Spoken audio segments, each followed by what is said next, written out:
My sister accused my wife of cheating and demanded a paternity test, so I exposed her own affair when karma came knocking. For context, I'm 28M, married to my amazing wife Sarah, 26F, for 3 years. We have a beautiful 18-month-old son, Lucas. My sister Emma, 31F, has been married to her husband Jake, 33M, for 5 years, and they've been trying for kids but struggling with fertility issues. It all began 6 months ago at a family barbecue. I was playing with Lucas in the backyard when I noticed Emma staring at us with this weird expression. Later, she pulled me aside and dropped a bombshell that still makes my blood boil. "You know, Lucas doesn't really look like you," she said casually. "Are you sure Sarah didn't, step out?"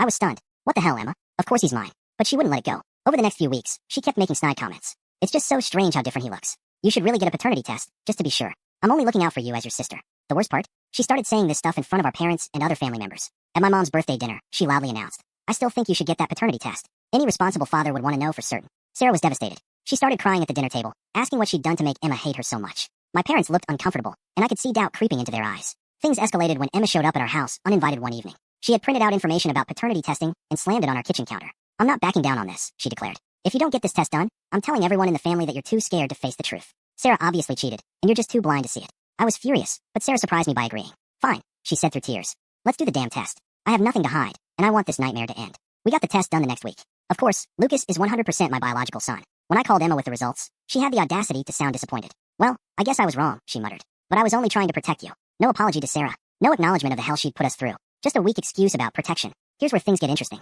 About 2 months after our test results, Emma announced she was pregnant. The family was overjoyed, finally, after years of trying. She was about 8 weeks along and absolutely glowing. But something didn't sit right with me. Call it intuition or maybe just residual anger from her accusations. But I started paying closer attention to Emma's behavior. She was being secretive about doctor appointments, wouldn't let Jake come to ultrasounds, and kept changing the subject when anyone asked about due dates. Then I remembered something. 3 months earlier, Emma had gone on a girls' weekend to Miami with her college friends. She'd posted tons of photos on social media, but in several pictures, there was this guy who kept appearing. Tall, dark-haired, always standing a little too close to Emma. In one photo, his hand was on her lower back in a way that seemed way too intimate for a friend. I did some digging on social media. I know, but hear me out.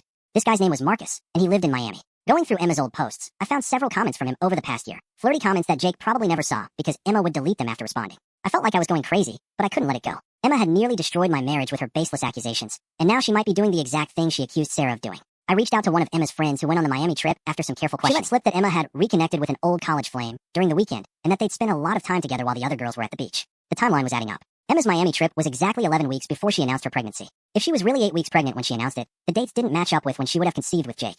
I wrestled with what to do for weeks. Part of me wanted to just let it go and move on with my life. But every time I saw Sarah still flinch when Emma was around, every time I remembered how Emma had made my wife cry and doubt herself, I got angry all over again. The decision was made for me when Emma, at yet another family gathering, made another comment about how you really can never be too careful about paternity these days, while looking pointedly at Sarah. That was it. I'd had enough. "You're absolutely right, Emma," I said loudly enough for everyone to hear. "You really can never be too careful about paternity. Speaking of which, when are you planning to tell Jake that your Miami trip was 3 months ago, not 2?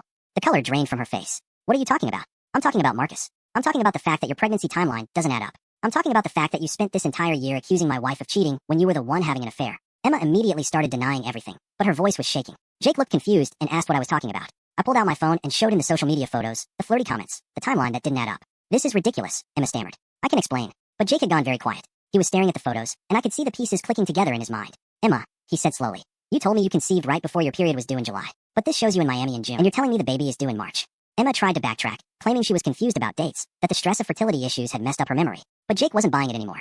"We're getting a paternity test," he said firmly. Emma lost it. She started screaming about how I was destroying her family, how I was jealous of her pregnancy, how I had no right to interfere. She turned to our parents for support, but they just sat there in shock. Jake moved out that night. Emma has been calling and texting everyone in the family, trying to get someone to take her side, claiming I'm lying and that Jake is overreacting. But the damage is done. Last week, Jake called me. The paternity test results came back. The baby isn't his. He's filing for divorce and has already moved back to his home state to be closer to his own family. Emma is now facing the reality of being a single mom with a baby that's the result of an affair, the exact scenario she tried to pin on my innocent wife. The most twisted part of all this. Emma is now begging our family to support her through this difficult time and asking everyone not to judge her for one mistake. The same woman who spent months publicly questioning my wife's faithfulness and demanding proof of our son's paternity is now asking for unconditional support and understanding. Sarah has been incredibly gracious through all of this. She's even offered to help Emma with baby preparations, despite everything Emma put her through. That's just the kind of person Sarah is, way better than Emma deserves. As for me, I can't say I feel guilty about exposing Emma's lies. She spent months trying to destroy my marriage based on absolutely nothing. She made my wife question herself and cry herself to sleep. She planted seeds of doubt in our entire family's minds.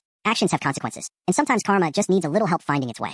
Update. Emma gave birth last month. Marcus, the real father, wants nothing to do with the baby and has already blocked Emma on all social media. She's now living with our parents and, from what I hear, is finally starting to understand the gravity of what she did to Sarah and me. She sent a long apology text to both of us last week, but honestly, too little, too late. Jake, meanwhile, is doing well. He started dating someone new and seems genuinely happy for the first time in years. He actually sent Sarah and me a thank you card, saying he's grateful we helped him discover the truth before he wasted more years in a marriage built on lies. Sometimes the truth hurts, but lies hurt so much more.